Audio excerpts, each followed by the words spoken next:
In the small dusty village of Rampur, there lived an old man named Madan Lal. Everyone knew him as a simple poor soul. He wore an old faded kurta that had been patched in many places. His feet were always in a pair of torn slippers that had walked many miles. He lived in a tiny mud hut at the very edge of the village, a place most people passed without a second glance. Madan Lal spoke very little, but always had a gentle smile for the children who played near his home. The villagers saw him as just another old man, living out his final days in quiet poverty, dependent on the kindness of others, for a spare chapati or a cup of tea. Madan Lal's life was a routine of simplicity. He would wake up before the sun, sweep the small yard in front of his hut, and then sit on his rickety charpoy, watching the world awaken. He never asked for anything and seemed content with the little he had. The village elders would sometimes shake their heads, feeling sorry for him. "Poor Madan Lal," they would say. "He has no one and nothing." But Madan Lal never complained. He found joy in small things, like the chirping of a sparrow or the laughter of a child chasing a butterfly. His eyes held a deep calmness, a secret peace that no one in Rampur could understand. Behind his quiet exterior was a past filled with immense struggle. Madan Lal was born into extreme poverty in the same village. As a little boy, he knew the sharp pain of hunger all too well. There were many nights when he and his family had nothing to eat. He would watch other children with their full lunch tins and dream of a day when he would never have to worry about his next meal. The memory of his mother crying silently because she couldn't feed him was etched deeply into his heart. This difficult childhood did not make him bitter. Instead, it planted a powerful seed in his young mind. This seed was a dream, a very big dream for a small, hungry boy. Madan Lal promised himself that one day he would become rich. But his idea of being rich was different. He didn't dream of big houses or fancy cars for himself. He dreamed of a world where no child would have to go to bed hungry like he did. He wanted to earn enough money so that he could help others, so that no mother in his village would ever have to cry over an empty pot. This powerful dream became his life's purpose, guiding him through the darkest and most difficult times of his early years. With this big dream in his heart, a young Madan Lal left Rampur for the big city. He was just a teenager with no money and no one to help him, but he had a strong will. In the bustling city, he found a job at a small tea shop. His work was hard. He washed endless cups and saucers, served tea from morning until late at night, and slept on a thin mat in a corner of the shop. But Madan Lal was known for one thing: his honesty.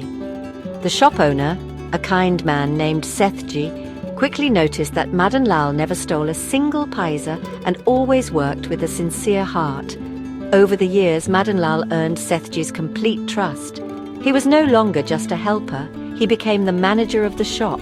He saved every single rupee he could, living a very frugal life. While others spent their earnings on small luxuries, Madan Lal collected his money with a single goal in mind. With his first significant savings, he did something that made everyone laugh. He bought a large piece of barren land just outside Rampur. The land was rocky and dry, and everyone called it useless. They thought Madan Lal was a fool for wasting his hard-earned money on a patch of dirt where nothing could grow. But Madan Lal had a plan. He had spent his time in the city not just working, but also learning. He read books and talked to people about new farming methods. He learned about modern irrigation techniques and how to bring water to dry land. He worked tirelessly on his useless plot.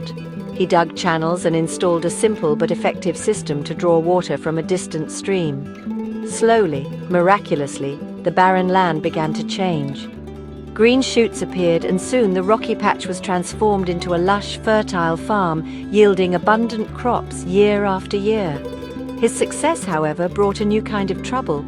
His own family members, who had once ignored him, now grew jealous of his newfound prosperity. They wanted a share of his earnings without having done any of the work. Their greed and constant demands pained Madan Lal deeply. He had dreamed of helping people, not fighting with them. To find peace and protect his mission, he made a difficult decision. He gave them some money and then cut off all ties, choosing to live a life of solitude back in his humble mud hut in Rampur, hiding his true wealth from the world. No one in Rampur knew the truth. They saw only the poor old man in the tiny hut, but hidden right under the packed earth floor of that very hut was a secret world. In a sturdy metal trunk buried deep in the ground, Madan Lal kept his treasures. There were bundles of cash, lakhs and lakhs of rupees carefully wrapped to protect them from the damp soil. Alongside the money were the official papers for his fertile land. But that was not all. The trunk also held glittering gold biscuits and jewelry, a fortune that could have bought the entire village. His simple life was a perfect disguise. Madan Lal's wealth was not just buried under his hut. His wise investments in the city had grown beyond his wildest dreams. The tea shop owner Sethji had guided him, and Madan Lal had bought several small flats and shops when they were cheap. Over the decades, their value had skyrocketed. He was the owner of multiple properties in the city, and in his bank accounts, there were crores of rupees silently accumulating interest.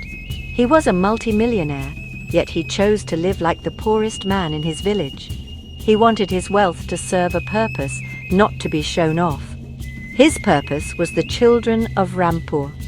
Madan Lal had never forgotten his own hungry childhood and his dream of helping others. He secretly funded the education of every single child in the village.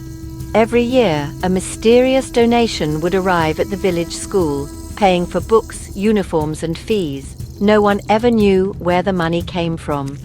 The village headmaster would just announce that a kind, anonymous donor had once again blessed their village. Madan Lal would watch from a distance as the happy children ran to school, his heart filled with a quiet, profound joy. As the years passed, Madan Lal grew old and frail. His body ached with sickness, but he never spoke of his pain. He did not want to be a burden on anyone, and he refused to spend his money on expensive treatments for himself. He accepted his old age and illness with the same quiet grace with which he had lived his entire life. During this time, he watched the village youth closely. He saw a young boy named Deepak who was honest, kind and hardworking, much like he had been. Deepak always helped others without expecting anything in return. In this boy, Madan Lal saw a worthy successor. One quiet morning, as the sun's first rays touched Rampur, Madan Lal passed away peacefully in his sleep. The villagers found him on his charpoy, a calm expression on his face. They felt sad for the poor, lonely old man and arranged for a simple last rite. As per the procedure, the police came to inspect his hut. They expected to find nothing but a few old pots and clothes. But when one of the officers noticed a loose patch of earth on the floor, he grew curious. They started digging, and what they unearthed left everyone in the entire village speechless and in complete shock. The news spread through Rampur like wildfire. Madan Lal was a millionaire. People whispered in disbelief. Newspapers and TV channels from the city arrived, and soon the whole country knew the story of the secret millionaire of Rampur. The police found the trunk with cash, gold and property papers. They also found his will. In a simple handwritten letter, Madan Lal had left all his wealth, every last paisa, to young Deepak. His instructions were clear. The money was to be used for the welfare of Rampur village and its people. He wanted to ensure his dream lived on. Deepak, though stunned, understood the immense responsibility Madan Lal had placed on his shoulders. With a heart full of gratitude and determination, he began to fulfill his benefactor's last wish. He used the money to build a brand new school with modern classrooms and a library. He constructed a hospital so that no one would suffer from illness without care. He paved the muddy village roads and set up a community kitchen to ensure no one ever went hungry. Rampur was transformed. It became a model village, a place of prosperity and hope, all thanks to the man they thought had nothing. The people of Rampur finally understood the true meaning of wealth. They learned from Madan Lal that riches are not measured by what you own or show off, but by the size of your heart and the goodness of your thoughts. True wealth lies in kindness and in helping others. Madan Lal became a legend, a hero in the hearts of the villagers. Today, the children of Rampur play in the schoolyard and tell stories of their beloved Madan Lal uncle, the secret millionaire who lived like a pauper but had the heart of a king, their silent savior who gave them a future.